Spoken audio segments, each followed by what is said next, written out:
What's up, you guys? All right, let's do this Mind of a Creator update because I am so overdue on this. I know. I just got done recording a video review. A video, obviously, it was, well, maybe not obviously, whatever. I just got done recording a video review of Brightburn and Godzilla. I was using so I was using my DSLR camera to record that one. And right at the end of it, the battery died. So I'm also very curious if I get any better video quality on this than I even get on my webcam, because this also takes video in a 1080p. I'm gonna sneeze. Okay, I sneezed. This also takes video in 1080p, like it's an older model of a DSLR, and so does my webcam. And I almost think I might like this better. So this might, I mean, it was a gift. So I didn't blow like $600 or anything. It was a very lovely gift from one of my very best friends in the whole wide world. She wasn't using it, so she sent it to me. So like battery life and that sort of thing. So we'll kind of figure that out. I'll kind of compare video quality from what I got from the Godzilla review, and then and what I'm getting from my Logitech webcam, and we'll kind of see. Because I was excited to use this because I know some streamers have used these to stream, and I really love their video quality for streamers that are using their DSLR cameras, but they might have newer versions, and that's why they're getting that type of quality. Maybe it's a lens thing. I don't know a lot about this thing. Like, I'm a complete noob. So if there's anybody watching this who is like a total like DSLR pro and they do video with DSLR, will you please shoot me like if you don't want to like be all up in the comments, shoot me like a DM or jump in my Discord or something like that, and kind of give me the 411 on this. Give me the 411, like the primer, some, is it a lens thing, that sort of thing. Because I was having some trouble with the focus as well. And getting a clear video, so I was kind of like YouTubing it and trying to teach myself. So I'm just curious if me diving in and spending time really learning how to use this thing is even worth it in comparison to just continuing to use my high definition webcam. Excuse me. So there's that we were doing today, and I'll do a little picture of the studio. I'm looking forward to when I move at the beginning of the year. I still have no idea where I'm going. I'm looking forward to having dedicated studio space, because it's kind of a pain in the ass to set this up if I don't want to shoot video right at my computer. Like, this was a whole, when the camera died, I had it set up on the tripod, and that was cool, but then when the camera died, it was like a whole fucking process to move another monitor over here and grab the webcam and readjust things. So it'll be nice that if I can kick these out faster, if I have like a dedicated space where I can do setup really, really fast. And like I said, I moved all these over here because there's usually a lamp right here. These are usually over on my bookshelf over there, because I like to have that kind of a background when I'm streaming. So we'll see. I want to play around with green screens at some point. So that was my little tech ramble. What's been going on? So May was interesting. May was a lot of laying down foundations for future things. That's really what May was. I got a much needed business loan, so I was able to do some really nice equipment upgrades, take care of some other things I needed to take care of. So like I said, it was a lot of foundation laying. We finally got the computer upgrade that I wanted, so now I have the Ryzen 7 2700. I bought a video card off of my brother, got a nice little hard drive in this bad boy, so now I can do all the content creation that I want to do, which is excellent. So, I'll be jacking this sucker up right after we're done and adding in my lower thirds and rendering it, and we'll do all that stuff in a little bit. So yeah, there was that. There wasn't, unfortunately, and it's annoying because there wasn't a lot of forward movement on Sonarchy Book 3 or getting my website done or the audiobooks done that I wanted there to be. It just wasn't time. Is this the only way I can? It literally just wasn't time. I'm unpacking a lot of stuff in therapy that holds me back and keeps me procrastinating on some things, and just like in a very woo-woo kind of energy, things happen when they happen. It just wasn't time. Now I'm feeling more of a forward movement, but May was very much, it was internal. It was a slowdown. It was a chill. It was, and it was frustrating and very stressful, because when you get a business loan, the last thing you want to do is have a slow month. And that's literally what May was. May was just a slow month. So I need June to definitely pick back up, especially on the web design side. But again, it's not a source of income that I want to be relying on 100%. I really need to continue to diversify my income, and get the creative stuff going, and having that be a sustainable source of income. But at the same time, I have to. And I had a really good astrology reading with Wonder Girl Astrology. Highly recommend her. I'm gonna give her a shout out in a separate video and put it up on my Instagram. She's great. Go and get a reading from her. Subscribe to her monthly thing so you can watch her videos. She's awesome. I would love to interview her in the future too, but that's future stuff. I'm still fighting the spectrum. We'll talk about that anyway. But it was just a slowdown, and the creative stuff and getting that sustainable is going to take time. So I'm trying to be very methodical and adult-like and business-like about what I'm going to keep doing to supplement things. I've got the web design course I need to put together, which I really am excited about too, because that will not only help people a lot, I think, especially people who can't afford to hire a web designer, because I've raised my prices, have to do it, and want to do it because I'm worth it. But the web design course will be super helpful for people, and I'm going to put that at a super affordable price. So I'm hoping that'll be like a steady revenue stream. That will be awesome. I want my first 2 books in audiobook form to kind of be a steady revenue stream as well. That would be dope. I'm going to end up shifting away from Patreon and putting that entire portal on my website as well. I can build it out. That's not a big deal. It's not a big deal to build something like that. Or not for me. But again, this will be a web design course, so I'll teach you too.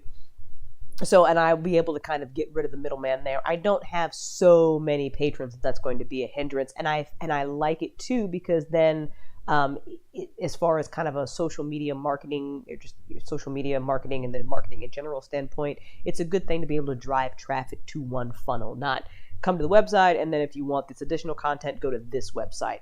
Everything being contained on one site is a really, really, really good idea. I need to build up my email list, that sort of thing. Put myself on a bit of a tighter schedule, working on that behind the scenes as well, that kind of stuff. So really balancing out the time and attention that I give to my clients, because that's super important to give them high quality service, got to do it. And then still leaving time at the end of the day for my stuff. I have been trying to do the creative stuff, the stuff that I really enjoy first in the day. I'm still trying to do that. There wasn't a lot of that this month. Like I said, it was just a slowdown. It was just a very chill kind of slowdown that stressed me out a lot. A lot of acid reflux in May. A lot. I have a really hard time with those moments, because it was so nice to have not a really heavy TellOurVisions web design work schedule. So I really wanted to, and I really felt like I should have been using the time to, write the book or do this or do that. And it just wasn't, it was just like, nah. So we'll see what June brings. I'm getting these videos out. I have content that I do promise people, so I want to make sure we're consistent with that. So it's that's too. It's making sure that we're on that consistent schedule and working through any blocks I have, so I can meet those consistent schedules, because that's super important. You got to be consistent about the content you put out. If there's no ifs, ands, or buts about it. Like you can be. We can do whatever on social media and that sort of stuff. If I rented space, people seeing us, that kind of thing. But with I want people to be able to know when to expect, the SBT securities, data dumps, and the scene shares from Sonarchy Book 3 and that sort of thing. So with the Twitch stuff, it's kind of out of my control still. I am staying on top of. There is a busted node, whatever the fuck that means, in my neighborhood that is affecting my upload speeds, isn't the moral of the story. And there will be a whole different discussion about that once this is resolved. I'm being very, how I speak about this, it's fine. But anyway, it's keeping me from having a steady stream schedule, because I never know when it's going to be up, down, this, that, or other. And unfortunately, because of the way Spectrum Departments works, I don't have any ETA on when it's going to be fixed. I don't even have a work order number. I have no fucking idea when they're going to fix this. So, Monday, I'm literally just going to have to call somebody up and be like, how do I know, you're going to have to, or just, do a stream and hope that I don't drop frames. And if I do, then obviously they haven't fixed it yet, and I got to get it back on the phone and get a tech out here and play that song and dance. So that's been kind of frustrating, because there's a lot of more. there is more variety that I want to do on the Twitch channel. Like the gaming is awesome and it's our cornerstone and that sort of thing. But it might not always be the cornerstone of the Twitch channel, and that's why I changed the name from We Play Games on Easy to Crystal Storm, because I really want to get back into interviewing people. I really want to get back into that kind of podcast life. That, well, not podcast, but I can rip the audio out and make it a podcast. But yeah, there's people that I want to talk to, and I want to get back into the woo-woo stuff and the fucking ancient alien shit and all that cool things that happen in the world and all that kind of stuff. I want to talk about that again, and I'd really love to do it on the Twitch channel.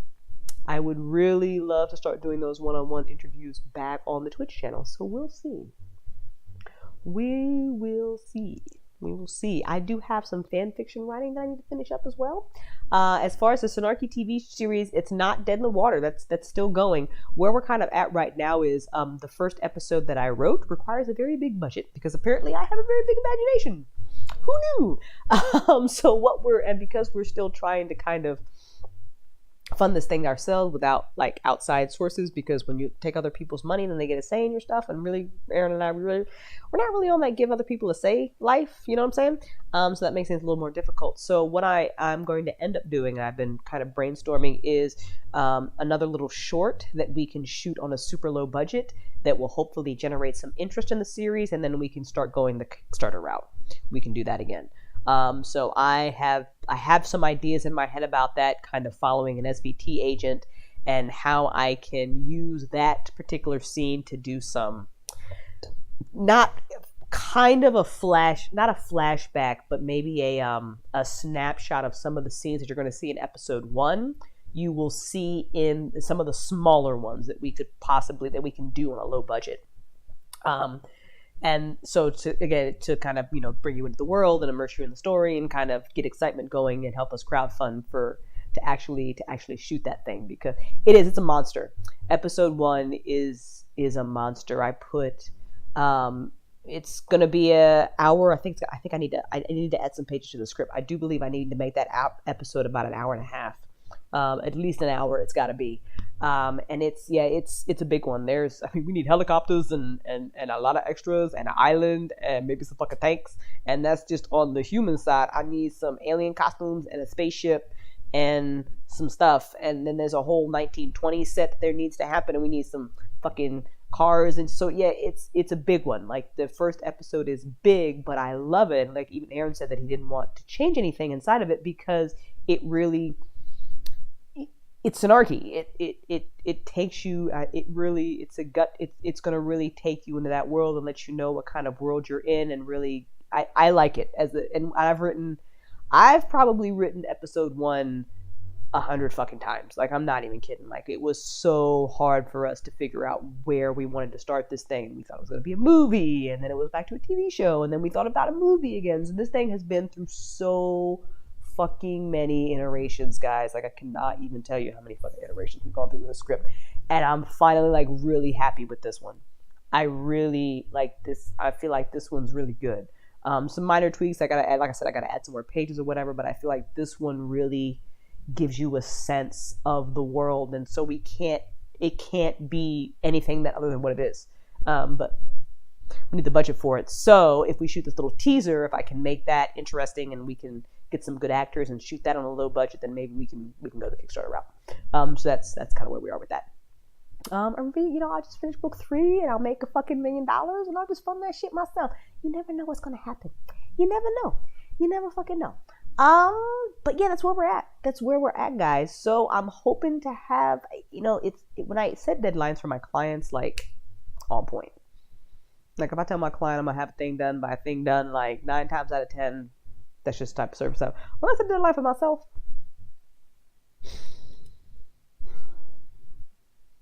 it's like, So, but again, I'm dealing with, psychological blocks to stuff and energy and making sure you do things when it's time to do things and don't rush the thing. And, things will really pop in 2020. And this year it's kind of just a year of building it up and making sure I know what I want and, all that.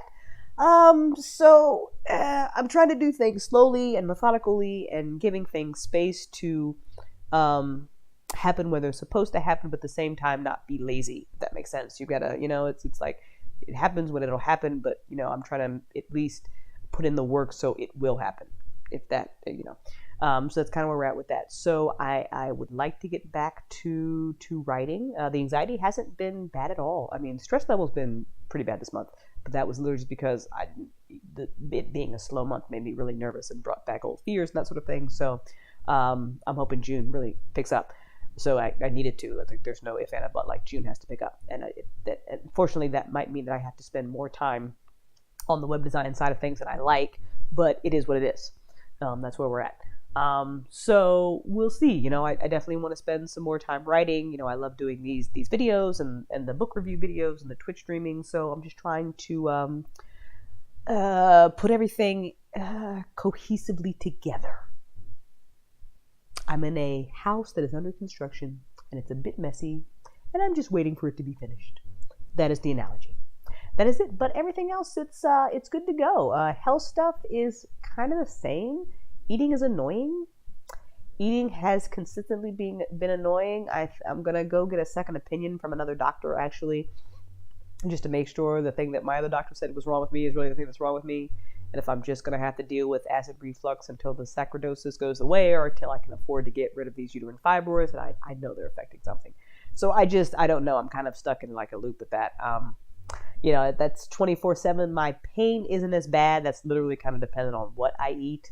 But I'm having a lot of, just feeling just uncomfortable. It's just a lot of indigestion, and just the acid reflux is super fucking annoying. And it's frustrating to just not be able to just eat a thing and not have a reaction to it. It's just super fucking annoying. Especially because I'm not a cook. Like I've been trying, y'all. I really have baked stuff, but I'm just not, it's just not my thing.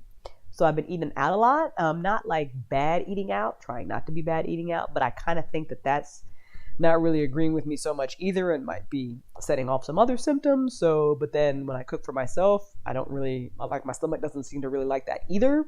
So, but it comes with a different set of symptoms. So I'm kind of, I have a great appetite. Like I actually weigh 98 pounds now from the 92 that I was sitting at. So I'm super excited about that. Like I really don't want to lose anymore. I don't want to lose weight again. Like I'd like to just kind of stay in this base. Like I'd love to put on another maybe like 5 pounds, but exercising. But again, so it's just, at that point, it is what it is. It's frustrating too, especially when you eat something and then you get hit with fatigue and then you just want to fucking nap, but I can't nap because I got shit to do. So that's annoying. I have been able to have some decaf coffee, even though it makes me tired, but I just drink it because I like it, because at this point I'm just like, fuck it. Every now and then I just want a fucking cup of coffee because I fucking like coffee. I don't drink alcohol anymore. Like I love wine. I wasn't like an alcoholic, but every now and then you like some wine, you like some sake, but can't do it. So at least I'm still fucking, I'm just like, whatever. At this point, what the fuck ever. But yeah, I'll probably end up going to another doctor this month, or maybe next, depends, money, to see what, to just kind of get a second opinion on that. But I let my insurance drop because it wasn't really helpful, and the majority of the stuff got done, and I'm trying to pay for B school, and I still have a whole host of medical bills still to pay off. I got a lot of them done. I did get a good chunk done, but there's still a good chunk more to go. So that's just the way it is. So we'll get it done as we'll get it done. I'm not in any life-threatening danger, but I am a little concerned about the long-term acid reflux effects on my throat, especially because I use my voice a lot. That's super important that I be able to use my voice. But it is what it is. At this point, it literally is what it is. I mean, if it is sarcoidosis, it's something that normally goes away in 2 years. So we'll see. If it's not sarcoidosis and something else. I don't fucking know, y'all. I don't fucking know. I got nothing. I've had all kinds of tests, endoscopy, check my gallbladder, blood tests, all kinds of shit. So I don't fucking know. So we'll see. That's it. So yeah. So the health is, I don't feel bad. I don't feel good, but I don't feel bad. I've been able to do shit, so that's good. I haven't been racked with health anxiety, so that's really good. Like I caught myself a little bit last month, but last month, like I said, it was just stressful. Like I don't do well in slow down periods. Like I just don't. I don't do, when the universe is like, you must rest, and I'm just like, no, I gotta do the thing. I gotta do the thing. There's a thing and I gotta do it. I gotta do the thing. And the universe is like, no, and I'm like, yeah. So that's what it is. Yeah, guys, that's it. that is it. So working on the website, working on being more consistent, working on book 3, working on the scripts, this content, so all that good stuff. So if you want to hang out with us, yes, my chibis. If you want to hang out with me and my chibis, with my Twitch friends, my family, they're really my family. They're like my other family. There'll be links to the Discord and all that kind of stuff, and you guys know where to catch me on social media. So if you like little Mind of Creator updates, you can subscribe, you can like them. I'm still all about sharing the creative process, guys. So as I continue to get this thing going and figure it out, I'll let you know. B School has been helpful. I'll talk about that in another video, but B School has been extremely helpful. So I think it was a really good investment to just help with me fine tune some of the business end of things. Definitely. So I am pleased that I'm in it and continuing with that and sticking with it. So it's been really good. But that's it. So have a great rest of your night from me and the chibis. I know they're Funkos. I call them chibis. Don't judge me. That's it. We're done. Bye guys. Talk to you later.